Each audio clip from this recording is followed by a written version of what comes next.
Wall disease ಅಂದ ತಕ್ಷಣನೇ ಅಯ್ಯೋ ನಂಗೆ ಏನೋ ಹಾರ್ಟ್ ಪ್ರಾಬ್ಲಮ್ ದೊಡ್ಡದಾಗ ಆಗಿದೆ ಏನೋ ಅನ್ನಂಗೆ ಮದುವೆ ಕೂಡ ಆಗಿರಲ್ಲ. ಯಾಕೆ ಅಂತ ಕೇಳಿದ್ರೆ ಇಲ್ಲ ಸರ್ ಹಾರ್ಟ್ ಪ್ರಾಬ್ಲಮ್ ಇತ್ತಲ್ಲ ಅದಕ್ಕೆ ಮದುವೆ ಆಗಲಿಲ್ಲ ಅಂತ. ಕೆಲವರಿಗೆ ಬೈ ಬರ್ತ್ ಹಾರ್ಟ್ ಪ್ರಾಬ್ಲಮ್ ಬರ್ಬೋದು, ಕಂಜನೈಟಲ್ ಹಾರ್ಟ್ ಡಿಸೀಸ್ ಅಂತ ಹೇಳ್ತೀವಿ. ಲಂಗ್ಸಲ್ಲಿ ಏನು ರಕ್ತ ಪ್ಯೂರ್ ಆಗುತ್ತೆ ಅದನ್ನು ಎಳೆದ್ಬಿಟ್ಟು ದೇಹದ ಎಲ್ಲ ಭಾಗಗಳಿಗೆ ಕಳಿಸ್ಕೊಡುವಂಥ ಪಂಪು. ವಾಲ್ ಕಾಯಿಲೆ ಅಂದಾಗ ಮೇನ್ಲಿ 2 ಥರದ್ದು. ಒಂದು ಈ ವಾಲ್ ಚಿಕ್ಕದಾಗ್ಬೋದು, ಅವ್ರಿಗೆ ಸಿಂಪ್ಟಮ್ಸ್ ಇರುತ್ತೆ ಬಟ್ ಅದ್ರ ಬಗ್ಗೆ ಇಂಪಾರ್ಟೆನ್ಸ್ ಕೊಡಲ್ಲ. ಈ ನನಗೆ ಸುಸ್ತಾಯಿತು, ಇವತ್ತು ಸಾಯಂಕಾಲ ನಾನು ಮನೆಗೆ ಹೋಗುವಾಗ ಸುಸ್ತಾದರೆ ಅಯ್ಯೋ ಮಧ್ಯಾಹ್ನ ತುಂಬ ಬಿಸಿಲಿತ್ತು ಬಿಡು ಅದಕ್ಕೆ ಸುಸ್ತಾಗಿದ್ದೀನಿ, ಇಲ್ಲ ಊಟ ಮಾಡಲಿಲ್ಲ ಅದಕ್ಕೆ ಸುಸ್ತಾಗಿದ್ದೀನಿ ಅಂತ ಈ ಥರ ಸೆಲ್ಫ್ ಎಕ್ಸ್ಪ್ಲನೇಷನ್ ಕೊಟ್ಕೊಂಡ್ಬಿಡ್ತಾರೆ. ಈಗ ಯಾರಿಗೋ ಹಾರ್ಟ್ ಅಟ್ಯಾಕ್ ಆಗಿ ಒಂದು ವಾಲ್ ರಪ್ಚರ್ ಆಗಿಬಿಟ್ಟು ಅಲ್ಲಿ ಲೀಕ್ ಆಗ್ತಾ ಇದ್ದರೆ, ಇಲ್ಲ ಇನ್ಫೆಕ್ಷನಿಂದ ವಾಲ್ವಲ್ಲಿ ಹೋಲ್ಸ್ಗಳಾಗುತ್ತೆ ಅದರಿಂದ ಲೀಕೇಜ್ ಆದರೆ ಅವೆಲ್ಲ ಎಮರ್ಜೆನ್ಸಿಯಾಗಿ ಬರ್ತವೆ. ಮನುಷ್ಯರಿಗೆ ಸಿಂಪ್ಟಮ್ಸ್ ಅಂತ ಬರೋದೇ ಒಂದು 4-5 ಸಿಂಪ್ಟಮ್ಸ್ ಅನ್ನೋದು ಬಂದೇ ಬರುತ್ತೆ. ಬಟ್ ಯಾರಿಗೆ ಯಾವ ಲೆವೆಲಲ್ಲಿ ಬರುತ್ತೆ ಅಂತ ಹೇಳೋದು ಕಷ್ಟ. ಈಗ ನನಗೆ ಉಸಿರಾಟ ತೊಂದರೆ ಆಗ್ತಾ ಇದೆ, ನನಗೇನೋ ಹಾರ್ಟ್ ಜೋರಾಗಿ ಹೊಡ್ಕೊಂಡಂಗೆ ಅನ್ನಿಸ್ತಾ ಇದೆ, ಇಲ್ಲ ಎದೆಯಲ್ಲಿ ನಾನು ಮಲಗಿದ್ರೆ ಡಬ್ ಡಬ್ ಅಂತ ಹಾರ್ಟ್ ಹೊಡ್ಕೊಳ್ಳೋದು ಕೇಳಿಸುತ್ತೆ ನನಗೆ, ಈ ಥರ ಎಲ್ಲ ಹೇಳುವಾಗ ನಾವು ಓಕೆ ಸಿಂಪ್ಟಮೆಟಿಕ್ ವಾಲ್ವಲ್ಲ ಹಾರ್ಟ್ ಡಿಸೀಸ್ ಅಂತ ಹೇಳ್ತೀವಿ. ಏನು ತೊಂದರೆ ಇರಲ್ಲ, ಬಟ್ ಯಾಕೋ ನಂಗೆ ಅದೆಲ್ಲ ಮಾಡೋಕ್ಕಾಗ್ತಾ ಇಲ್ಲ, ಮಾಡೋಕ್ಕೆ ಇಷ್ಟನೇ ಆಗಲ್ಲ, ಎದ್ದು ಹೋಗೋಣ ಬೇಡ ಅನಿಸುತ್ತೆ. ಈವನ್ ನಾವು ಡಯಾಗ್ನೋಸಿಸ್ ಮಾಡಿ ಅವ್ರಿಗೆ ಚಿತ್ರ ಬರೆದು ತೋರಿಸಿ ನಿಮಗೆ ಈ ಥರ ಬ್ಲಾಕೇಜ್ ಇದೆ, ಇಲ್ಲ ಈ ಥರದ್ದು ವಾಲ್ ಲೀಕೇಜ್ ಇದೆ, ವಾಲ್ ಚಿಕ್ಕದಾಗಿದೆ ಅಂತ ಹೇಳಿದಾಗಲೂ ಅವ್ರಿಗೆ ಅರ್ಥ ಆಗೋದು ವಾಲ್ಗಳನ್ನೋದು ಒಂಥರ ಬಾಗಿಲುಗಳು, ಡೋರ್ಗಳು. They are opening closing every time heart beats. So ಹೀಗೆ ಜಸ್ಟ್ ಲೈಕ್ ನಮ್ಮ ಮನೆಯಲ್ಲಿ ಬಾಗಿಲುಗಳದ್ದು ಹಿಂಜುಗಳು ಇದು ಲೂಸ್ ಆಗೋದು, ಬಾಗಿಲುಗಳನ್ನ ಚೇಂಜ್ ಮಾಡೋಕ್ಕೆ ಅವಶ್ಯಕತೆ ಆಗೋದಂಥದ್ದು ಏನಿರುತ್ತೋ ಅದೇ ರೀತಿ ಹೃದಯದ ವಾಲ್ಗಳಲ್ಲೂ ಆಗುತ್ತೆ. ಹೃದಯದ ರಿಲೇಟೆಡ್ ಯಾವುದೇ ಪ್ರಾಬ್ಲಮ್ಗೆ ಎಲ್ಲನೂ ನಮಗೆ ಸಿಂಪ್ಟಮ್ಸಲ್ಲೇ ಗೊತ್ತಾಗುತ್ತೆ ಅಂತ ಎಕ್ಸ್ಪೆಕ್ಟ್ ಮಾಡಬೇಡಿ. ನೀವು ಸೀನಿಯರ್ ಕನ್ಸಲ್ಟೆಂಟ್, ಸೊ ಸಾವಿರಾರು ಪೇಷಂಟ್ಗಳನ್ನ ನೋಡಿದ್ದೀರಾ ನಿಮ್ಮ ಎಕ್ಸ್ಪೀರಿಯನ್ಸಲ್ಲಿ. ಸೊ ಇಂಥದ್ದೊಂದು ಇನ್ಸಿಡೆಂಟ್ ಜನರಿಗೂ ಕೂಡ ಒಂದು ಪಾಠ ಆಗ್ಬೋದು, ಆ ಥರ ಏನಾದರೂ ಇದೆಯಾ ಅಂತ?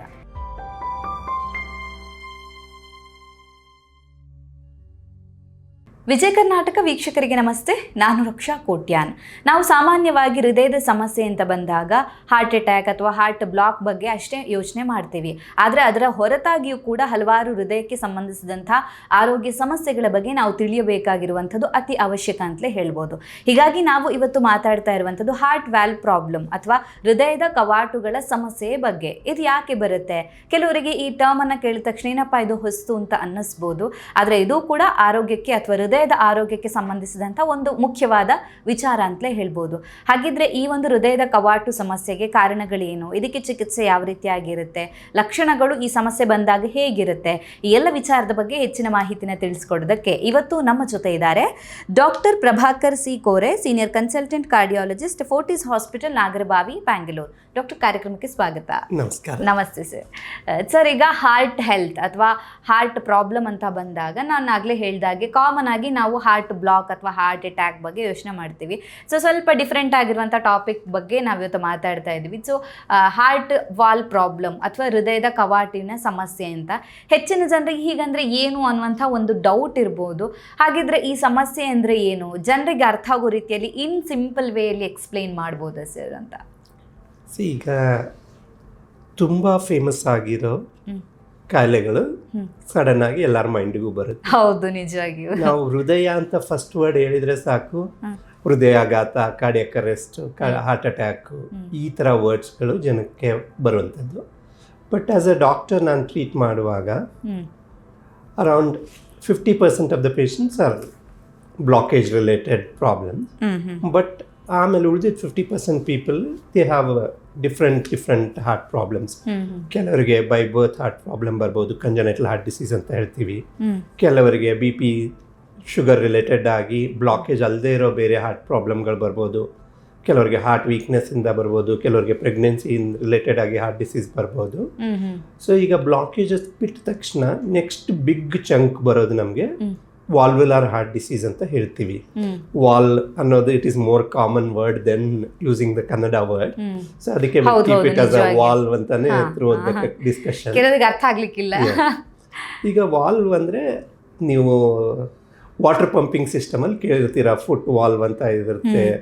ವಾಲ್ವ್ ವಾಟರ್ನ ಒಂದೇ ಡೈರೆಕ್ಷನಲ್ಲಿ ಮೇಲೆ ಹೋಗಂಗೆ ಕೆಳಗೆ ವಾಪಸ್ ಬೀಳ್ದಂಗೆ ನೋಡ್ಕೊಳ್ಳೋಕ್ಕೆ. ಅದೇ ರೀತಿ ಈಗ ನಾವು ಹಾರ್ಟಲ್ಲಿ heart is effectively a pump. ಈ ಲಂಗ್ಸಲ್ಲಿ ಏನು ರಕ್ತ ಪ್ಯೂರ್ ಆಗುತ್ತೆ ಅದನ್ನು ಎಳೆದ್ಬಿಟ್ಟು ದೇಹದ ಎಲ್ಲ ಭಾಗಗಳಿಗೆ ಕಳಿಸ್ಕೊಡುವಂಥ ಪಂಪು. ಇದನ್ನು ಅಚೀವ್ ಮಾಡೋಕ್ಕೆ ಹಾರ್ಟಲ್ಲಿ 4 ಚೇಂಬರ್ಸ್ಗಳಿರುತ್ತೆ ಆ್ಯಂಡ್ 2 ಮೇನ್ ರಕ್ತನಾಳಗಳಿರುತ್ತೆ. ಒಂದು ಪಲ್ಮನರಿ ಆರ್ಟ್ರಿ ಅಂತ ಹೇಳ್ತೀವಿ, ಇನ್ನೊಂದು ಅಯೋಟ ಅಂತ ಹೇಳ್ತೀವಿ.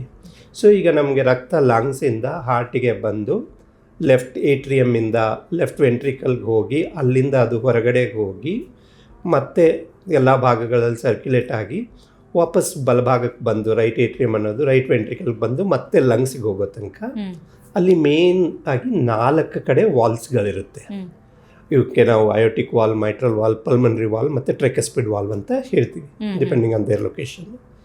ಇವು 2 ವಾಲ್ಗಳಲ್ಲಿ ವೇರಿಯಸ್ ಕಾರಣಗಳಿಂದ ಬೇರೆ ಬೇರೆ ಕಾರಣದಿಂದಾಗಿ ಕಾಯಿಲೆಗಳು ಬರ್ಬೋದು. ವಾಲ್ ಕಾಯಿಲೆ ಅಂದಾಗ ಮೇನ್ಲಿ 2 ಥರದ್ದು. ಒಂದು, ಈ ವಾಲ್ ಚಿಕ್ಕದಾಗ್ಬೋದು. ಸಾಮಾನ್ಯವಾಗಿ ಒಂದು ವಾಲ್ವು 6ರಿಂದ 8 ಸೆಂಟಿಮೀಟರ್ ಇರುತ್ತೆ ಅದರ ಪೆರಿಮೀಟ್ರಲ್ಲಿ. ಅದು 1.5 ಸೆಂಟಿಮೀಟರ್ಗಿಂತ ಚಿಕ್ಕದಾದಾಗ ಆ ರಸ್ತೆ ಇರಲ್ಲ ರಕ್ತಕ್ಕೆ ಮುಂದೆ ಹರಿಯೋಕ್ಕೆ, ವಾಲ್ವುಲಾರ್ ಸ್ಟಿನೋಸಿಸ್ ಅಂತ ಹೇಳ್ತೀವಿ. ಇನ್ನೊಂದು ಬಂದ್ಬಿಟ್ಟು ಈ ವಾಲ್ಗಳ ಎಫಿಕೆಸಿನ ಕಳ್ಕೊಂಡ್ಬಿಟ್ಟು ಲೀಕೇಜ್ ಮಾಡ್ಬೋದು. ಈಗ ಏನು ಡೋರ್ ಕ್ಲೋಸ್ ಆಗಬೇಕು ಅದು ಕ್ಲೋಸ್ ಆಗಲ್ಲ, ಆವಾಗ ವಾಲ್ವಿಂದ ಮುಂದೆ ಹೋಗ್ಬೇಕಾಗಿದ್ದ ರಕ್ತ ಹಿಂದೆ ಲೀಕ್ ಆಗುತ್ತೆ. ರಿಗರ್ಜಿಟೇಷನ್ ಅಂತ ಅಂದ್ರೆ ಇನ್ ಟೈಮಿಗೆ ಕ್ಲೋಸ್ ಅಂಡ್ ಓಪನ್ ಆಗಲ್ವಾ ಅಥವಾ ಹೇಗೆ ಅಂತ? ಇಲ್ಲ, ಕ್ಲೋಸೇ ಆಗಲ್ಲ. ಅದೇನು ಹಿಂಗೆ ಕ್ಲೋಸ್ ಆಗಬೇಕಾಗಿದ್ದು ಇಷ್ಟಕ್ಕೆ ನಿಂತ್ಕೊಂಡ್ಬಿಡುತ್ತೆ, ಇಷ್ಟು ಗ್ಯಾಪ್ ಇರುತ್ತೆ ವಾಪಸ್ ಬ್ಲಡ್ ಫ್ಲೋ ಆಗೋಕ್ಕೆ. ನಾನ್ ಕೋಆಪ್ಟೇಷನ್ ಅಂತ ಹೇಳ್ತೀವಿ. ಅದರಿಂದಾಗಿ ವಾಲ್ವಲ್ಲಿ ಲೀಕೇಜ್ ಆಗುವಂಥ ಸಾಧ್ಯತೆ ಇರುತ್ತೆ. ಸೊ ಹೀಗಾಗಿ ಮೇನ್ಲಿ ವಾಲ್ ಸ್ಟಿನೋಸಿಸ್ ಇಲ್ಲ ಚಿಕ್ಕ ವಾಲ್ವು, ಇಲ್ಲ ವಾಲ್ ರಿಗರ್ಜಿಟೇಷನ್, ಇಲ್ಲ ಲೀಕಿಂಗ್ ವಾಲ್ ಲೀಕೇಜ್ ಆಗುವಂಥದ್ದು. ಇವೆರಡನ್ನು ಇದಕ್ಕೆ ಕಾರಣಗಳು ಭಾಳ ಇರುತ್ತೆ. ಕೆಲವರಿಗೆ ಬೈ ಬರ್ತ್ ಬರುತ್ತೆ, ಕಂಜನೈಟಲ್ ಅಂತ ಹೇಳ್ತೀವಿ, ಅದು ಹುಟ್ಟುತ್ತಾನೆ ಇರುತ್ತೆ. ಬಟ್ ನಮ್ಮ ದೇಶದಲ್ಲಿ ಕಾಮನ್ ಆಗಿ ಕಾಣಿಸ್ಕೊಳ್ಳೋದು 2 ಕಾರಣದಿಂದ. ಒಂದು, ವಯಸ್ಸಾದ್ಮೇಲೆ ವಾಲ್ವ್ ಡಿಜನರೇಟ್ ಆಗುವಂಥದ್ದು, ಅದು ವಯಸ್ಸಿಗೆ ಡ್ಯಾಮೇಜ್ ಆಗ್ತಾ ಆಗ್ತಾ ಬಂದು ಲೀಕೇಜೋ ಚಿಕ್ಕದೋ ಆಗುವಂಥದ್ದು. 2ನೇದು ಮುಖ್ಯವಾಗಿ ರುಮ್ಯಾಟಿಕ್ ಫೀವರ್ ಅಂತ ಹೇಳ್ತೀವಿ. ಇದು ಮುಂಚೆ ತುಂಬ ಕಾಮನ್ ಆಗಿರ್ತಿತ್ತು, ಈಗ ಕಡಿಮೆ ಆಗಿದೆ. ಬಟ್ ಸ್ಟಿಲ್ 20 ವರ್ಷದಿಂದ ರುಮ್ಯಾಟಿಕ್ ಫೀವರ್ ಬಂದವರಿಗೆ ಈಗಲೂ ವಾಲ್ ಚಿಕ್ಕದಾಗೋದು, ವಾಲ್ ಲೀಕೇಜ್ ಆಗುವಂಥದ್ದು ಸಾಧ್ಯತೆ ಇರುತ್ತೆ. 3ನೇದು ಹಾರ್ಟ್ ಅಟ್ಯಾಕು, ಹಾರ್ಟ್ ವೀಕ್ನೆಸ್ ಆದಾಗ ಕೂಡ ವಾಲ್ ಲೀಕೇಜ್ ಆಗುತ್ತೆ. ಸೊ ಇವು ಮುಖ್ಯವಾದ ಕಾರಣಗಳು. ಓಕೆ, ಸೊ ಹಾಗಿದ್ರೆ ಈಗ ಹುಟ್ಟುತ್ತಾನೆ ಬರಬಹುದು, ವಯಸ್ಸು ಆದ್ಮೇಲೂ ಕೂಡ ಬರುವಂತ ಸಾಧ್ಯತೆಗಳಿದಾವೆ ಈ ಹಾರ್ಟ್ ವಾಲ್ ಪ್ರಾಬ್ಲಮ್ ಅಲ್ಲಿ ಅಂತ. ಆದ್ರೆ ನೀವು ಹೇಳ್ದಂಗೆ 2 ಮುಖ್ಯವಾಗಿರುವಂತ ಸಮಸ್ಯೆಗಳಿರ್ತವೆ, ಅದು 2 ಬೇರೆ ಬೇರೆನೇ ಸರ್? ಅಂದ್ರೆ ಸೈಜ್ ಸಣ್ಣದಾಗೋದು ಅಥವಾ ಕರೆಕ್ಟ್ ಆಗಿ ಕ್ಲೋಸ್ ಆಗದೆ ಇರೋವಂಥದ್ದು, ನೀವು ಹೇಳಿದ್ರಿ ಇದು ಕ್ಲೋಸ್ ಆಗದೆ ಇರೋವಂಥದ್ದು, ಅದು 2 ಡಿಫ್ರೆಂಟ್ ಕೈಂಡ್ ಆಫ್ ಪ್ರಾಬ್ಲಮ್ಸೇ. ಡಿಫ್ರೆಂಟ್ ಕೈಂಡ್, ಬಟ್ ಸೇಮ್ ಪರ್ಸನ್ಗೆ ಆಗ್ಬೋದು. ಈಗ ವಾಲ್ವ್ ಚಿಕ್ಕದಾಗ್ತಾ ಆಗ್ತಾ ಅದೇ ಸೇಮ್ ವಾಲ್ವ್ ಕರೆಕ್ಟಾಗಿ ಕ್ಲೋಸು ಆಗಲ್ಲ. ಈಗ ಇಷ್ಟು ಬಂದು ಈ ಕಡೆ ಓಪನ್ ಆಗಲ್ಲ, ಈ ಕಡೆ ಕ್ಲೋಸು ಆಗಲ್ಲ. ಸೊ ಮುಂದೆ ಹೋಗೋಕ್ಕೆ ಜಾಗ ಇಲ್ಲ, ಬಟ್ ಎಷ್ಟು ಜಾಗ ಇರುತ್ತೋ ಅಷ್ಟರಲ್ಲಿ ರಿಗರ್ಜಿಟೇಷನ್ ಕೂಡ ಆಗ್ಬೋದು. ಸೊ ಮಿಕ್ಸ್ಡ್ ವಾಲ್ವುಲಾರ್ ಅಂತ ಹೇಳ್ತೀವಿ, ರಿಗರ್ಜಿಟೆಂಟ್ ಆ್ಯಂಡ್ ಸ್ಟಿನೋಟಿಕ್ ಅಂತ, ಅದು ಆಗ್ಬೋದು. ಆ್ಯಂಡ್ ಎಸ್ಪೆಷಲಿ ರುಮ್ಯಾಟಿಕಲ್ಲಿರುವಾಗ ಒಂದೇ ಸತಿ ಮಲ್ಟಿಪಲ್ ವಾಲ್ಗಳು ಕೂಡ ಅಫೆಕ್ಟ್ ಆಗ್ಬೋದು. ಓಕೆ ಓಕೆ, ಇದನ್ನು ನೀವು ಅಪಾಯ ಅಂತ ಕನ್ಸಿಡರ್ ಮಾಡ್ತೀರಾ? ಯಾಕಂತ ಹೇಳಿದ್ರೆ ಹಾರ್ಟ್ ಅಂತ ಬಂದಾಗ ತುಂಬ ಜನ ಅದನ್ನು ಎಮರ್ಜೆನ್ಸಿ ಸೀರಿಯಸ್ ಅಂತಲೇ ಕನ್ಸಿಡರ್ ಮಾಡ್ತಾರೆ. ಬೇರೆ ಕಾಯಿಲೆ ಕಂಪೇರ್ ಮಾಡಿದ್ರೆ ಸರ್, ಇತ್ತೀಚಿನ ದಿನಗಳಲ್ಲಿ ಹಾರ್ಟು ಮತ್ತು ಬ್ರೈನ್ ಅನ್ನುವಂಥದ್ದು ಎಮರ್ಜೆನ್ಸಿ ಕಂಡೀಷನ್ ಅನ್ನುವಂಥದ್ದು ಎಲ್ರಿಗೂ ಹೆಚ್ಚಿನ ಜನರಿಗೆ ಗೊತ್ತಿರೋದನ್ನು ಕನ್ಸಿಡರ್ ಮಾಡ್ತಾರೆ ಕೂಡ. ಸೊ ಇದು ಎಷ್ಟು ಅಪಾಯ, ಅಥವಾ ಓಕೆ ಇದನ್ನು ಬಿಡಬಹುದು ಸದ್ಯದ ಮಟ್ಟಿಗೆ, ವರಿ ಮಾಡದೇ ಇದ್ರೂ ಆಗತ್ತೆ ಅಂತ ಹೇಳೋದಕ್ಕಾಗತ್ತಾ ಅಂತ? ತುಂಬ ಮುಖ್ಯವಾದ ಪ್ರಶ್ನೆ ಇದು. ಸೊ ಈಗ ಕೆಲವೊಂದು ಸತಿ ವಾಲ್ ಡಿಸೀಸ್ ಅಂದ ತಕ್ಷಣವೇ ಅಯ್ಯೋ ನನಗೆ ಏನೋ ಹಾರ್ಟ್ ಪ್ರಾಬ್ಲಮ್ ದೊಡ್ಡದಾಗ ಆಗಿದೆ ಏನೋ ಅನ್ನಂಗೆ we have lots of people. ಈಗ ಮದುವೆ ಕೂಡ ಆಗಿರಲ್ಲ, ಯಾಕೆ ಅಂತ ಕೇಳಿದರೆ ಇಲ್ಲ ಸರ್ ಹಾರ್ಟ್ ಪ್ರಾಬ್ಲಮ್ ಇತ್ತಲ್ಲ ಅದಕ್ಕೆ ಮದುವೆ ಆಗಲಿಲ್ಲ ಅಂತ. ಆಮೇಲೆ ಏನು ಹೇಗಿತ್ತು ಅಂತ ರೆಕಾರ್ಡ್ಸ್ ತೆಗೆದು ನೋಡಿದರೆ ಎಲ್ಲೋ ಒಂದು 1% 2% ವಾಲ್ ಲೀಕೇಜ್ ಇರುತ್ತೆ, ವಿಚ್ ಹ್ಯಾಸ್ ನೋ ಇಂಪ್ಯಾಕ್ಟ್ ಅನ್ನುವಂಥದ್ದು. ವೇರಸ್ ಕೆಲವರಿಗೆ ಈಗ ಇಮಿಡಿಯೇಟಾಗಿ ಇವತ್ತಿಗೆ ಆಪ್ರೇಷನ್ ಮಾಡಿಲ್ಲ ಅಂದರೆ ಲೈಫ್ ರಿಸ್ಕ್ ಆಗುವಂಥ ಸೀರಿಯಸ್ನೆಸ್ ಕೂಡ ಇರುತ್ತೆ. ಸೊ ಸಾಮಾನ್ಯವಾಗಿ ನಾವು ಇದನ್ನು ಮೈಲ್ಡ್, ಮಾಡ್ರೇಟ್, ಸಿವಿಯರ್ ಅಂತ ಕ್ಲಾಸಿಫೈ ಮಾಡ್ತೀವಿ. ಜನರಲಿ ಮೈಲ್ಡ್ ಮಾಡ್ರೇಟ್ ಏನಿರುತ್ತೆ ಅದು ಅಷ್ಟೊಂದು ಡೇಂಜರಸ್ ಅಲ್ಲ, ಬಟ್ ಮುಂದೆ ಒರೆಯುವಂಥ ಸಾಧ್ಯತೆ ಇರುತ್ತೆ. ಬೇರೆ ಸಿವಿಯರ್ ಅಂತ ಬಂದಾಗ ಎಸ್ಪೆಷಲಿ ಅಕ್ಯೂಟ್ ಆಗಿ ಆಗುವಂಥದ್ದು, ಈಗ ಯಾರಿಗೋ ಹಾರ್ಟ್ ಅಟ್ಯಾಕ್ ಆಗಿ ಒಂದು ವಾಲ್ವ್ ರಪ್ಚರ್ ಆಗಿಬಿಟ್ಟು ಅಲ್ಲಿ ಲೀಕ್ ಆಗ್ತಾ ಇದ್ದರೆ, ಇಲ್ಲ ಇನ್ಫೆಕ್ಷನಿಂದ ವಾಲ್ವಲ್ಲಿ ಹೋಲ್ಸ್ಗಳಾಗುತ್ತೆ ಅದರಿಂದ ಲೀಕೇಜ್ ಆದರೆ, ಅವೆಲ್ಲ ಎಮರ್ಜೆನ್ಸಿಯಾಗಿ ಬರ್ತವೆ. ಅದರ್ವೈಸ್ ಉಳಿದಿದ್ದೆಲ್ಲ ಹಾರ್ಮ್ಫುಲ್, ಅಪಾಯಕಾರಿ ಅಲ್ಲ ಅಂತ ಅಲ್ಲ, ಬಟ್ ಎಮರ್ಜೆನ್ಸಿ ಇರಲ್ಲ. ನೀವು ಈಗ ಇವತ್ತೇ ಆಪರೇಷನ್ ಮಾಡಬೇಕು, ನಾಳೆನೇ ಆಪರೇಷನ್ ಮಾಡಬೇಕು, ಆ ಥರ ಭಾಳ ಕಂಡೀಷನ್ ಕಡಿಮೆ 100ರಲ್ಲಿ 99 ಪೇಷಂಟ್ಸ್ಗೆ ಎಲೆಕ್ಟಿವ್ ಆಗಿ ಮಾಡ್ಬೋದು. ಒಬ್ಬರಿಗೆ ಪ್ರಾಬ್ಲಿ ಎಮರ್ಜೆನ್ಸಿ ಬೇಕಾಗುತ್ತೆ. ಓಕೆ, ನೀವು ಹೇಳಿದ್ರಿ ಇದ್ರಲ್ಲಿ 3 ಕಂಡೀಷನ್ ಇದೆ, ಮೈಲ್ಡ್, ಮಾಡ್ರೇಟ್, ಸಿವಿಯರ್ ಅಂತ. ಸೊ ಈಗ ಮೈಲ್ಡ್ ಮಾಡ್ರೇಟ್ ಆದಾಗ ಹೆಂಗಿರುತ್ತೆ ಹಾರ್ಟ್ ಕಂಡೀಷನ್, ಅಂದ್ರೆ ಅಲ್ಲಿ ಏನು ಬದಲಾವಣೆ ಆಗಿರುತ್ತೆ, ಸಿವಿಯರ್ ಆದಾಗ ಏನು ಬದಲಾವಣೆ ಆಗಿರುತ್ತೆ, ಅಂದ್ರೆ ಆ ಡಿಫ್ರೆನ್ಸ್ ಜನರಿಗೂ ಗೊತ್ತಾಗಬೇಕಲ್ವ ಸರ್? ಸೊ ಅದಕ್ಕೋಸ್ಕರ ಕೇಳ್ತಾ ಇದ್ದೀನಿ. ಸೊ ಜನರಲ್ ಆಗಿ ಜನಕ್ಕೆ ಒಂದು ಸಿಂಪ್ಟಮ್ಸ್ ಅಂತ ಬಂದು, ಈಗ ನನಗೆ ಉಸಿರಾಟ ತೊಂದರೆ ಆಗ್ತಾ ಇದೆ, ನನಗೇನೋ ಹಾರ್ಟ್ ಜೋರಾಗಿ ಹೊಡ್ಕೊಂಡಂಗೆ ಅನ್ನಿಸ್ತಾ ಇದೆ, ಇಲ್ಲ ಎದೆಯಲ್ಲಿ ನಾನು ಮಲಗಿದ್ರೆ ಡಬ್ ಡಬ್ ಅಂತ ಹಾರ್ಟ್ ಹೊಡ್ಕೊಳ್ಳೋದು ಕೇಳಿಸುತ್ತೆ ನನಗೆ, ಈ ಥರ ಎಲ್ಲ ಹೇಳುವಾಗ ನಾವು ಓಕೆ ಸಿಂಪ್ಟಮೆಟಿಕ್ ವಾಲ್ವುಲರ್ ಹಾರ್ಟ್ ಡಿಸೀಸ್ ಅಂತ ಹೇಳ್ತೀವಿ. ಎಷ್ಟೊಂದು ಜನರಿಗೆ ಏನು ಸಿಂಪ್ಟಮ್ಸೇ ಇರಲ್ಲ, ಸುಮ್ಮನೆ ಏನಕ್ಕೋ ನಮ್ಮ ಹತ್ರ ಇನ್ನೊಂದಕ್ಕೆ ರೆಗ್ಯುಲರ್ ಹೆಲ್ತ್ ಚೆಕಪ್ಗೆ ಅಂತ ಬರ್ತಾರೆ, ಇಲ್ಲ BP ಶುಗರು ತೋರಿಸ್ಕೊಳ್ಳೋಕ್ಕೆ ಅಂತ ಬರ್ತಾರೆ. ಅವಾಗ ನೋಡಿದಾಗ ನಾವು ಎಕ್ಸಾಮಿನ್ ಮಾಡಿ ಅಯ್ಯೋ ಒಂದು ಮರ್ಮರಿದೆಯಪ್ಪ, ಫರ್ದರ್ ಚೆಕಪ್ ಬೇಕಾಗುತ್ತೆ ಅಂತಲೂ ಹೇಳ್ತೀವಿ. ಆಗ ಗೊತ್ತಾಗುತ್ತೆ. ಸೊ ಬೈ ಆ್ಯಂಡ್ ಲಾರ್ಜ್ ಪೇಷಂಟಿಗೆ ಸಿಂಪ್ಟಮ್ಸ್ ಬಂದಿದೆ ಅಂದರೆ ಸಿವಿಯರ್ ಆಗೇ ಇರುತ್ತೆ. ಮೈಲ್ಡ್ ಆ್ಯಂಡ್ ಮಾಡ್ರೇಟ್ ಇರುವಾಗ ಸಿಂಪ್ಟಮ್ಸ್ ಇರಲ್ಲ. ಸೊ ಹಾಗಾದ್ರೆ ಮೈಲ್ಡ್ ಅಂಡ್ ಮಾಡ್ರೇಟ್ ಅಲ್ಲಿ ಏನು ಸಿಂಪ್ಟಮ್ಸ್ ಇರಲ್ವಾ? ಇಲ್ಲ, ಮೈಲ್ಡ್ ಹಾಗಾದ್ರೆ ಇದನ್ನ ನೀವು ಡ್ರಾಬ್ಯಾಕ್ ಅಂತ ಕನ್ಸಿಡರ್ ಮಾಡ್ಬೋದು ಸರ್? ಅಂದ್ರೆ ಯಾಕಂದ್ರೆ ನಮ್ಗೆ ಯಾವುದೋ ಒಂದು ಕಾಯಿಲೆ ಗೊತ್ತಾಗಬೇಕು ಅಂತ ಹೇಳಿದ್ರೆ ಅಲ್ಲಿ ಲಕ್ಷಣಗಳಿದ್ದಾಗ ಅದು ಎಂಥವರೇ ಆಗಿದ್ರು ಕೂಡ ಒಂದ್ಸತಿ ಎಚ್ಚೆತ್ಕೋತಾರೆ, ಏನಾಗಿದ್ಯಪ್ಪ ಹೋಗಿ ಆಸ್ಪತ್ರೆಯಲ್ಲಿ ಡಾಕ್ಟರ್ ಹತ್ರ ತೋರಿಸ್ಕೊಳ್ಳೋಣ ಅಂತ. ಆದ್ರೆ ಸಿಂಪ್ಟಮ್ಸೇ ಬರದೇ ಇದ್ದಾಗ ಕೇರ್ ಮಾಡೋರು ಕೇರ್ ಮಾಡದೇ ಇರುವಂಥ ಸಂದರ್ಭ ಬರಬಹುದಲ್ವಾ ಅಂತ. ಹೌದು. ಈಗ ನಮಗೆ ಇದು ಎವಲ್ಯೂಷನರಿ ಆಗಿ ಸಿಂಪ್ಟಮ್ಸ್ ಏನಿದೆ ಇಟ್ ಹ್ಯಾಸಂಟ್ ಎವಾಲ್ವ್ಡ್ ಮಚ್ ಮನುಷ್ಯರಲ್ಲಿ. ಮನುಷ್ಯರಿಗೆ ಸಿಂಪ್ಟಮ್ಸ್ ಅಂತ ಬರೋದೇ ಒಂದು 4-5. ಓಕೆ, ಈಗ ಎದೆ ನೋವು ಅಂತ ಬರ್ತಾರೆ, ಇದು ಒಂದು ಸಿಂಪ್ಟಮು. ಬಟ್ ಅದರದ್ದು ಸ್ಪೆಕ್ಟ್ರಮ್ ಹೇಗಿರುತ್ತೆ ಅಂದರೆ ಕೆಲವ್ರಿಗೆ ಏನು ಕಾಯಿಲೆ ಇರಲ್ಲ, ಫಂಕ್ಷನಲ್ ಅಂತ ಹೇಳ್ತೀವಿ, ಸೈಕಾಲಜಿಕಲ್ ಪೇನ್ ಅಂತ. ಆಮೇಲೆ ಇನ್ನೊಬ್ಬರಿಗೆ it could be a major heart attack where the patient is likely to die in next 10-15 minutes. So ಇಬ್ಬರದು ಸೇಮ್ ಇರುತ್ತೆ. ಇನ್ಫ್ಯಾಕ್ಟ್ ಫಂಕ್ಷನಲ್ ಇರೋರಿಗೆ ಸಿವಿಯಾರಿಟಿ ಜಾಸ್ತಿ ಹೇಳ್ತಾ ಇರ್ತಾರೆ, ಇವ್ರು ಹಾರ್ಟ್ ಅಟ್ಯಾಕ್ ಆಗಿರೋನು ನನಗೆ ಸ್ವಲ್ಪನೇ ಪೇನ್ ಇದೆ ಅನ್ನಂಗೆ. ಸೊ ಹೀಗಾಗಿ ಸಿಂಪ್ಟಮ್ಸ್ ಅನ್ನೋದು ಬಂದೇ ಬರುತ್ತೆ, ಬಟ್ ಯಾರಿಗೆ ಯಾವ ಲೆವೆಲಲ್ಲಿ ಬರುತ್ತೆ ಅಂತ ಹೇಳೋದು ಕಷ್ಟ. ಈಗ ಬ್ಲಾಕೇಜ್ ಇದ್ದಾಗ ಹೇಳಿದಂಗೆ ಈಗ ಕೆಲವರಿಗೆ ತುಂಬ ಸಿವಿಯರ್ ಆದಾಗ ಮಾತ್ರ ಸಿಂಪ್ಟಮ್ಸ್ ಬರುತ್ತೆ, ಕೆಲವರಿಗೆ ಸಿಂಪ್ಟಮ್ಸ್ ಬರದೇನೆ ಇರ್ಬೋದು. ಆಮೇಲೆ 3ನೇ ಸೆಟ್ಟು ತುಂಬ ಇಂಪಾರ್ಟೆಂಟು. 50% ಜನಗಳು ಇಲ್ಲಿ ಫಾಲ್ ಆಗ್ತಾರೆ, ಅವ್ರಿಗೆ ಸಿಂಪ್ಟಮ್ಸ್ ಇರುತ್ತೆ ಬಟ್ ಅದ್ರ ಬಗ್ಗೆ ಇಂಪಾರ್ಟೆನ್ಸ್ ಕೊಡಲ್ಲ. ಈ ನನಗೆ ಸುಸ್ತಾಯಿತು, ಇವತ್ತು ಸಾಯಂಕಾಲ ನಾನು ಮನೆಗೆ ಹೋಗುವಾಗ ಸುಸ್ತಾದರೆ ಅಯ್ಯೋ ಮಧ್ಯಾಹ್ನ ತುಂಬ ಬಿಸಿಲಿತ್ತು ಬಿಡು ಅದಕ್ಕೆ ಸುಸ್ತಾಗಿದ್ದೀನಿ, ಇಲ್ಲ ಊಟ ಮಾಡಲಿಲ್ಲ ಅದಕ್ಕೆ ಸುಸ್ತಾಗಿದ್ದೀನಿ ಅಂತ ಈ ಥರ ಸೆಲ್ಫ್ ಎಕ್ಸ್ಪ್ಲನೇಷನ್ ಕೊಟ್ಕೊಂಡ್ಬಿಡ್ತಾರೆ. ಆವಾಗ ಗೊತ್ತಾಗಲ್ಲ. ಆ್ಯಂಡ್ ಸಿಂಪ್ಟಮ್ಸ್ ಡ್ರಮ್ಯಾಟಿಕ್ ಆಗಿರಲ್ಲ, ಸಡನ್ನಾಗಿ ಅಯ್ಯೋ ಇನ್ನೇನು ಬಿದ್ದೋಗ್ತೀನಿ ಅನ್ನೋ ಥರ ಬರಲ್ಲ. ಮೋಸ್ಟ್ ಆಫ್ ದ ಟೈಮ್ಸ್ ಸಹಿಸ್ಕೊಳ್ಳೋ ಥರನೇ ಇರುತ್ತೆ, ಇರುತ್ತೆ. ಆ್ಯಂಡ್ ಆಲ್ಟರ್ನೇಟಿವ್ ಎಕ್ಸ್ಪ್ಲನೇಷನ್ ಕೊಡೋ ಥರ ಇರುತ್ತೆ. ಹೀಗಾಗಿ ಇಂಪಾರ್ಟೆಂಟ್ ಥಿಂಗ್ ಇಸ್ ಸ್ಕ್ರೀನಿಂಗ್. ಹೋಗಿ ಟೆಸ್ಟ್ ಮಾಡಿಸ್ಕೋಬೇಕು ಪ್ರಾಪರ್ ಟೈಮಲ್ಲಿ ಅಂತ. ಆದರೆ ಈಗ ಆಸ್ಪತ್ರೆಗೆ ಹೋಗೋ ಮುಂಚೆ ಇಂಥ ಸಿಂಪ್ಟಮ್ಸ್ ಬಂದರೆ ಅಲರ್ಟ್ ಆಗಬೇಕು ಅನ್ನೋ ಥರದ್ದು ಏನಾದರೂ ಇದೆಯಾ ಅಂತ? ಎದೆ ನೋವು ಬಂದರೆ ಅಲರ್ಟ್ ಆಗ್ತಾರೆ ಯೂಶಲಿ, ಅದನ್ನು ಬಿಟ್ಟು ಬೇರೆ ಏನಾದರೂ ಹೇಳೋದಾದ್ರೆ? ಈಗ ಮುಖ್ಯವಾಗಿ ವಾಲ್ವುಲರ್ ಹಾರ್ಟ್ ಡಿಸೀಸ್ ಅಂತ ಮಾತಾಡುವಾಗ ಎದೆ ನೋವು ಬರ್ಬೋದು, ಬಟ್ ಅಷ್ಟೊಂದು ಕಾಮನ್ ಅಲ್ಲ. ಮೇನ್ ಆಗಿ ಉಸಿರಾಟ ತೊಂದರೆ ತುಂಬ ಮುಖ್ಯ. ಎಸ್ಪೆಷಲಿ ನಿಮಗೆ ಓಡಾಡಿದಾಗ, ನನಗೆ 1 ಕಿಲೋಮೀಟರ್ ನಡೆದ್ಬಿಟ್ರೆ ದಮ್ ಬರುತ್ತೆ, ನನಗೆ ಇನ್ನು ಮುಂದೆ ಹೋಗೋಕ್ಕಾಗಲ್ಲ, ನಿಲ್ತ್ಕೋಬೇಕಾಗುತ್ತೆ ಅಂತ ಇದ್ದರೆ. ಎರಡನೇದಾಗಿ ಮಲಗಿದಾಗ ಉಸಿರಾಟ ತೊಂದರೆಯಾಗಿ ಎದ್ದೇಳುವಂಥದ್ದು, ಒಂಥರ ಏನೋ ಉಸಿರುಗಟ್ಟಿದಂಗಾಗಿ ಎದ್ದು at go to the window, door open ಮಾಡಿ ಒಂದು ಸ್ವಲ್ಪ ಹೊತ್ತು ಕೂತು ಇಲ್ಲ ನಿಂತು ಮತ್ತೆ ಮಲಗಬೇಕಾಗುತ್ತೆ. ಈ ಥರದ್ದು ಸಿಂಪ್ಟಮ್ಮು ಉಸಿರಾಟದಲ್ಲಿ. ಎರಡನೇದಾಗಿ ಪಾಲ್ಪಿಟೇಷನ್ ಅನ್ನೋದು, ಹಾರ್ಟ್ ಬೀಟು, ಹೃದಯದ ಬಡಿತ ಹೆಚ್ಚು ಕಡಿಮೆ ಆಗುವಂಥದ್ದು. ಅದು ತುಂಬ ಫಾಸ್ಟ್ ಆಗಿರ್ಬೋದು, ಇಲ್ಲ ತುಂಬ ಫೋರ್ಸ್ಫುಲ್ ಅನ್ನಿಸ್ಬೋದು. ರೇಟ್ ಎಲ್ಲ ಚೆನ್ನಾಗೇ ಇರುತ್ತೆ ಬಟ್ ಫೋರ್ಸ್ಫುಲ್ ಇರ್ಬೋದು. ಅದನ್ನು ಪಾಲ್ಪಿಟೇಷನ್ ಅಂತ ಏನು ಹೇಳ್ತೀವಿ ಅದು. ಮೂರನೇದಾಗಿ ಸುಸ್ತು ಅಂತ ಫೆಟೀಗ್ ಅಂತ ಏನು ಹೇಳ್ತೀವಿ, ಇದು ತುಂಬ ಕಾಮನ್ನು. ಏನು ತೊಂದರೆ ಇರಲ್ಲ ಬಟ್ ಯಾಕೋ ನಂಗೆ ಅದೆಲ್ಲ ಮಾಡೋಕ್ಕಾಗ್ತಾ ಇಲ್ಲ, ಮಾಡೋಕ್ಕೆ ಇಷ್ಟನೇ ಆಗಲ್ಲ, ಎದ್ದು ಹೋಗೋಣ ಬೇಡ ಅನಿಸುತ್ತೆ ಅದು. ಆಮೇಲೆ ಕೆಲವರಿಗೆ ತಲೆ ಸುತ್ತು ಬಂದು ಬಿದ್ದು ಹೋಗುವಂಥದ್ದು, ಎಸ್ಪೆಷಲಿ ಚಿಕ್ಕ ಸ್ಟಿನೋಸಿಸ್ ಅಂತ ಆದಾಗ ಮೆದುಳಿಗೆ ಸಾಕಾಗಷ್ಟು ರಕ್ತ ಹೋಗದೆ ತಲೆ ಸುತ್ತಿ ಬಿದ್ದೋಗುವಂಥದ್ದು. ಇವು ತುಂಬ ಮುಖ್ಯವಾದಂಥ ಸಿಂಪ್ಟಮ್ಸ್ಗಳು. ರ್ಯಾರ್ ಆಗಿ ಕೆಮ್ಮಿದಾಗ ಬ್ಲಡ್ ಬರುವಂಥದ್ದು, ಆ ಥರದ ಬೇರೆ ಬೇರೆ ಸಿಂಪ್ಟಮ್ಸ್ಗಳು ಕೂಡ ಬರ್ಬೋದು. ಎಷ್ಟೊಂದು ಸತಿ ಜನಕ್ಕೆ ಹಾರ್ಟಲ್ಲಿ ವಾಲ್ ಲೀಕೇಜ್ ಇದ್ದಾಗ ಬ್ಲಡ್ ಕ್ಲಾಟ್ ಆಗಿ ಅದರಿಂದ ಸ್ಟ್ರೋಕ್ ಆಗಿ ಬಂದಾಗ ಕೂಡ ಡಿಟೆಕ್ಟ್ ಆಗುತ್ತೆ. Okay okay. ಸೊ ಎಲ್ಲ ಲಕ್ಷಣಗಳ ಬಗ್ಗೆ ನಮಗೆ ಗೊತ್ತಿರಬೇಕು, ಅಥವಾ ಈ ಥರ ಸಿಂಪ್ಟಮ್ಸ್ ಬಂದಾಗ ಸೆಲ್ಫ್ ಟ್ರೀಟ್ಮೆಂಟ್ ಮಾಡೋ ಬದಲು ಹಾಸ್ಪಿಟಲ್ಗೆ ಹೋಗಿ ತೋರಿಸ್ಕೊಳ್ಳೋದು ಬೆಸ್ಟ್ ಅಂತ ಅಲ್ವಾ ಸರ್? ಓಕೆ ಸರ್, ಹಾಗಿದ್ರೆ ಈಗ ಹಾರ್ಟ್ ವಾಲ್ ಪ್ರಾಬ್ಲಮ್ ಹಾಗೇನೆ ಬ್ಲಾಕೇಜ್, ಸೊ ಡಿಫ್ರೆನ್ಸ್ ಹೇಗಿರುತ್ತೆ?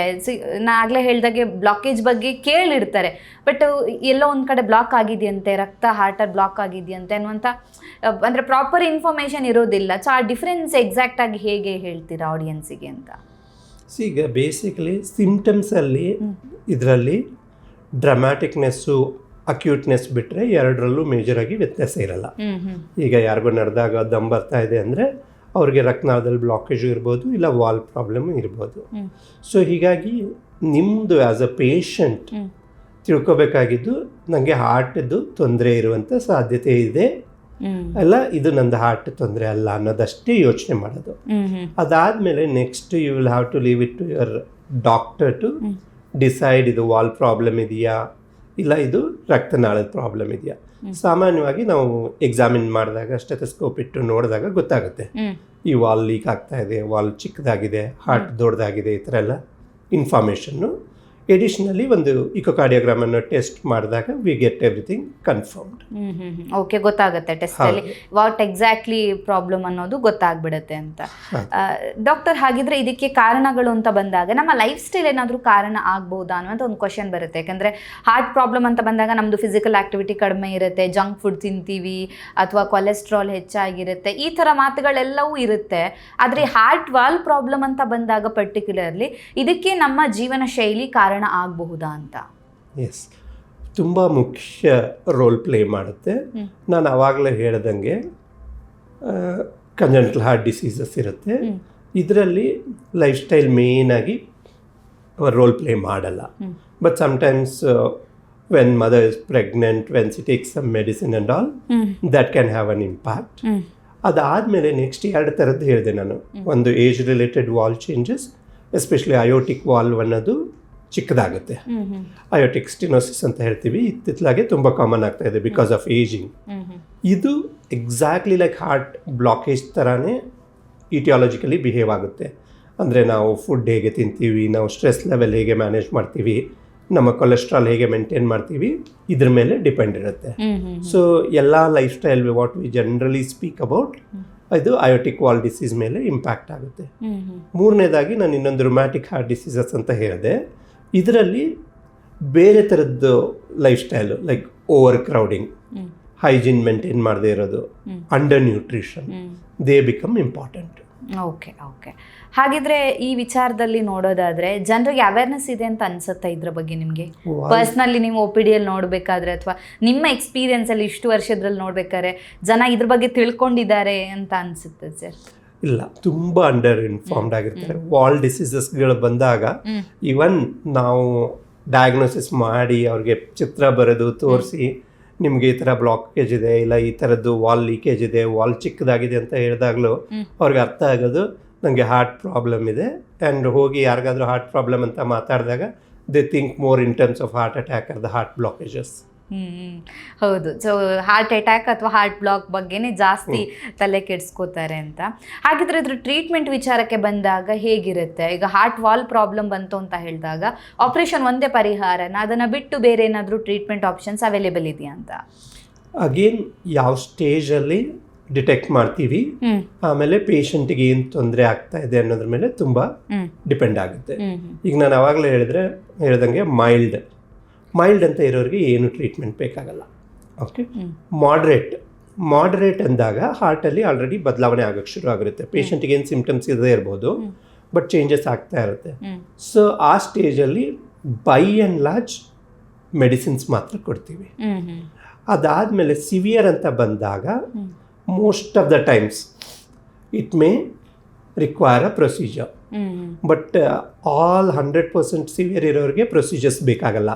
ಕೆಲವರಿಗೆ ಈಗ ಬ್ಲಡ್ ಪ್ರೆಷರ್ ಕಂಟ್ರೋಲ್ ಆಗದೆ ವಾಲ್ ಲೀಕೇಜ್ ಆಗ್ತಾ ಇರುತ್ತೆ, ಇಲ್ಲ ಹಾರ್ಟ್ ಫೇಲ್ಯೂರಲ್ಲಿದ್ದು ಅದರಿಂದ ಸೆಕೆಂಡ್ರಿ ವಾಲ್ ರಿಗಜಿಟೇಷನ್ಸ್ ಅಂತ ಹೇಳ್ತೀವಿ.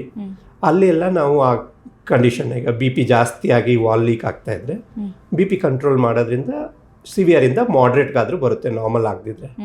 Again the surgery may not be required. But ಇಷ್ಟು ಕಂಡೀಷನ್ಸ್ ಬಿಟ್ಟು ಸಿವಿಯರ್ ವಾಲ್ ರಿಗಜಿಟೇಷನ್ ಇಲ್ಲ ಸಿವಿಯರ್ ವಾಲ್ ನ್ಯಾರೋವಿಂಗ್ ಇದ್ದರೆ ಅವ್ರಿಗೆ they will need some kind of procedural treatment in addition to medicines. Medicines mostly life long ಬೇಕಾಗುತ್ತೆ valve diseases ಅವ್ರಿಗೆಲ್ಲ. But ಅದ್ರ addition ಆಗಿ procedure. ಇವತ್ತಿನ ದಿವಸ ನಾವು ಪ್ರೊಸೀಜರ್ ಅಂದ ತಕ್ಷಣ it is not always open heart surgery. ಮುಂಚೆಲ್ಲ ಹಾಗೆ ಇತ್ತು. ವಾಲ್ ಪ್ರಾಬ್ಲಮ್ಮು ಅಂದರೆ weather we are repairing a valve or replacing a valve, ಅವತ್ತು ಓಪನ್ ಸರ್ಜರಿ ಇರ್ತಿತ್ತು.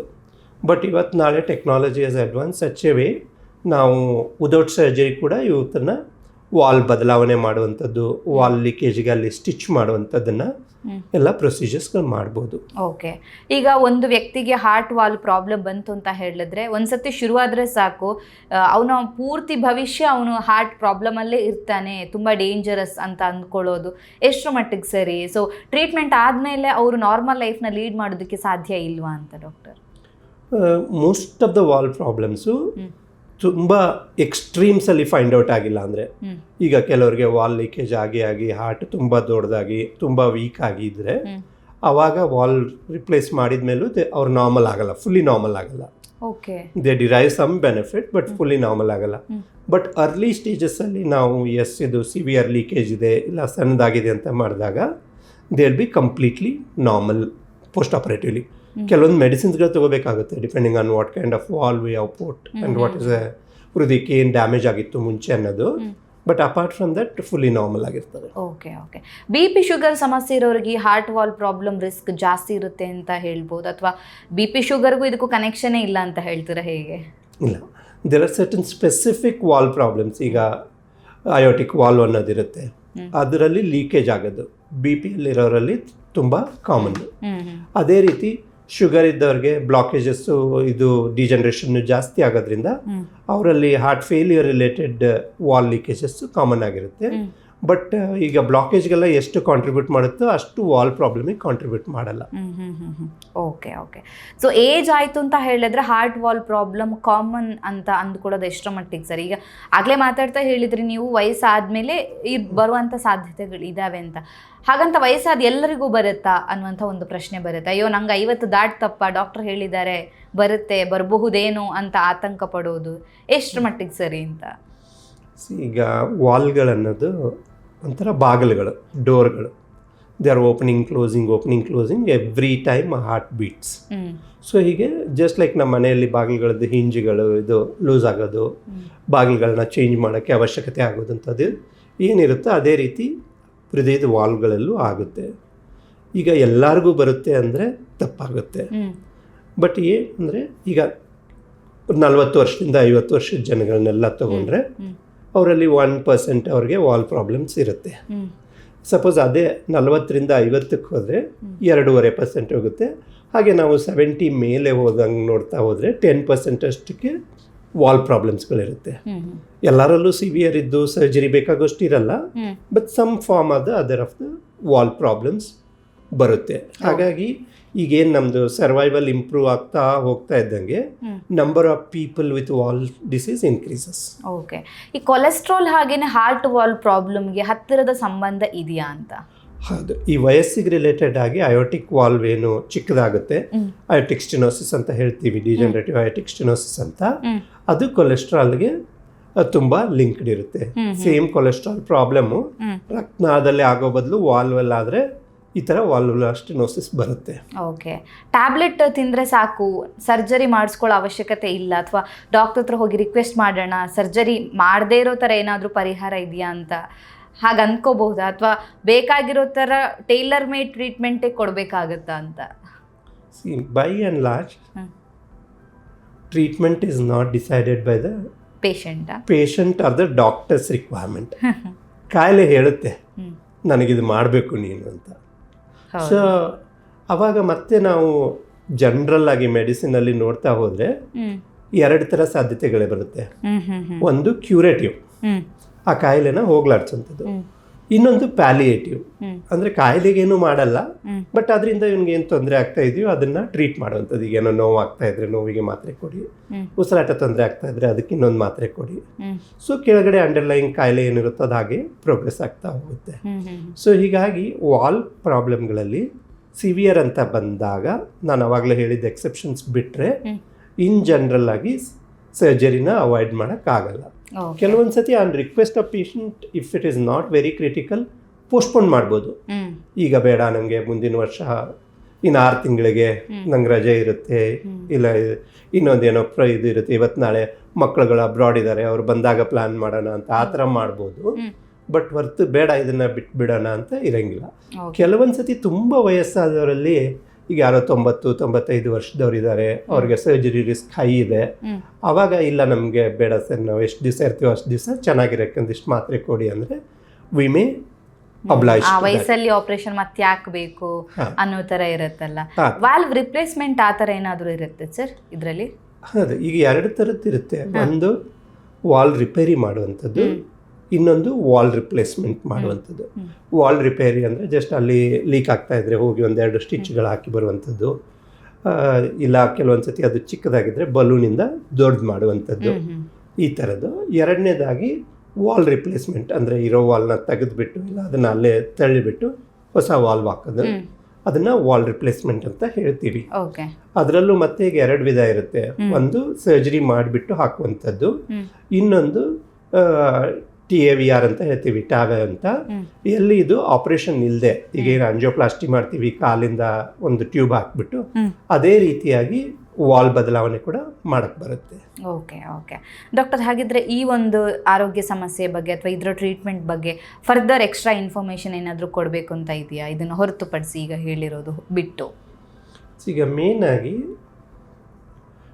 ಹಾರ್ಟ್ ಡಿಸೀಸ್ ಅಂದ ತಕ್ಷಣ ನೀವು ಎಕ್ಸಾಕ್ಟಾಗಿ ಏನು ಪ್ರಾಬ್ಲಮ್ ಇದೆ ಅನ್ನೋದನ್ನು ತಿಳ್ಕೊಳ್ಳೋಕ್ಕೆ ಟ್ರೈ ಮಾಡಬೇಕು ನಿಮ್ಮ ಡಾಕ್ಟರ್ ಹತ್ರ. ಓಕೆ, ಸೊ ಈಗ ನನಗೆ ವಾಲ್ ಪ್ರಾಬ್ಲಮ್ ಇದೆ, ನನಗೆ ಮೈಟ್ರಲ್ ವಾಲ್ ಪ್ರಾಬ್ಲಮ್ ಇದೆ, ನನಗೆ ಮೈಟ್ರಲ್ ವಾಲ್ವಲ್ಲಿ ಲೀಕೇಜ್ ಇದೆ, ಈ 3ಕ್ಕೂ ಡಿಫ್ರೆಂಟ್ ಮೀನಿಂಗ್ ಸಿಗುತ್ತೆ. ಅದರಲ್ಲಿ ಸಿವಿಯರ್ ಮೈಟ್ರಲ್ ವಾಲ್ವಲ್ಲಿ ರಿಗರ್ಜಿಟೇಷನ್ ಇದೆ ಅಂದರೆ, ಸೊ ಅದು ಫಸ್ಟು ಎಜುಕೇಷನ್. ನೀವು ಹಾರ್ಟ್ ಪ್ರಾಬ್ಲಮ್ ಅಂದ ತಕ್ಷಣ just don't take it as a generic words. 2ನೇದಾಗಿ ಎಲ್ಲ ಹಾರ್ಟ್ ಪ್ರಾಬ್ಲಮ್ಸು ಹೃದಯದ ರಿಲೇಟೆಡ್ ಯಾವುದೇ ಪ್ರಾಬ್ಲಮ್ಗೆ ಎಲ್ಲನೂ ನಮಗೆ ಸಿಮ್ಟಮ್ಸಲ್ಲೇ ಗೊತ್ತಾಗುತ್ತೆ ಅಂತ ಎಕ್ಸ್ಪೆಕ್ಟ್ ಮಾಡಬೇಡಿ. ನಾನು ಚೆನ್ನಾಗಿದ್ದೀನಲ್ಲ, ನನಗೆ ಹೇಗೆ ವಾಲ್ ಪ್ರಾಬ್ಲಮ್ ಇರುತ್ತೆ ಅಂತ ಭಾಳ ಜನ ಅಂದ್ಕೊತಾರೆ. 3ನೇದಾಗಿ ವಾಲ್ ಪ್ರಾಬ್ಲಮ್ ಇದೆ ಅಂದರೆ ಸಾಮಾನ್ಯವಾಗಿ you have to meet a cardiologist. ಅವ್ರ ಹತ್ರ ಹೋಗಿ ಅವ್ರ ಸಲಹೆ ತಗೊಂಡು, and don't try to bargain. You can always discuss but not bargain on the treatment side. Follow whatever your cardiologist says ಅಂತ.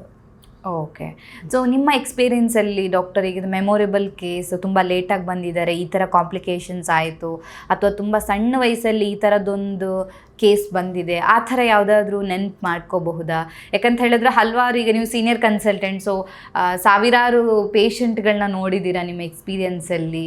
ಸೊ ಇಂಥದ್ದೊಂದು ಇನ್ಸಿಡೆಂಟ್ ಜನರಿಗೂ ಕೂಡ ಒಂದು ಪಾಠ ಆಗ್ಬೋದು, ಆ ಥರ ಏನಾದರೂ ಇದೆಯಾ ಅಂತ? For a doctor, every case sort of tend to become memorable and only doctors knows what he has done.